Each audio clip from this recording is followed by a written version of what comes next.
Welcome to my channel.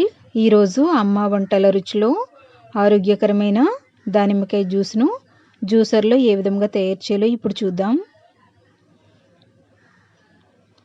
ముందుగా 3 దానిమ్మకాయలను బాగా కడిగి ముక్కలుగా కట్ చేసుకొని పెట్టుకున్న తర్వాత జ్యూసర్ను బాగా కడిగి చూపిస్తున్న విధంగా పెట్టుకోవాలి. చాలామందికి ఈ జ్యూసర్ ఎలా వాడాలనేది తెలియకపోవచ్చు, అందుకే నేను చెప్తున్నాను. ఇలా పెట్టుకున్న తర్వాత స్విచ్ ఆన్ చేసుకొని కట్ చేసుకున్నటువంటి దానిమ్మకాయ చెక్కను దీనిపైన పెట్టుకొని ప్రెస్ చేసినట్లయితే జ్యూస్ మొత్తం కిందకి దిగుతుంది. ఇదే విధంగా అన్నీ తీసుకున్న తర్వాత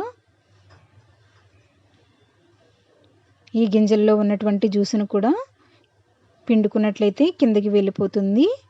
ఇలా తీసుకున్న తర్వాత ఈ జ్యూస్ను ఒక గ్లాసులోకి వడకట్టుకుందాం.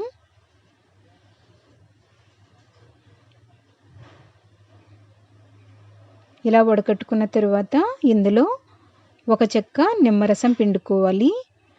డయాబెటీస్ ఉన్న వాళ్ళైతే ఇలాగే తాగొచ్చు.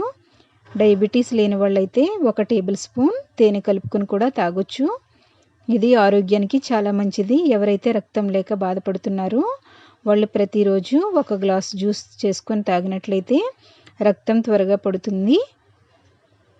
ఈ వీడియో మీకు నచ్చినట్లయితే లైక్ చేయండి, మీ ఫ్రెండ్స్కి షేర్ చేయండి. మరిన్ని వంటల కోసం నా ఛానల్ని సబ్స్క్రైబ్ చేసుకోండి. Thank you for watching my video.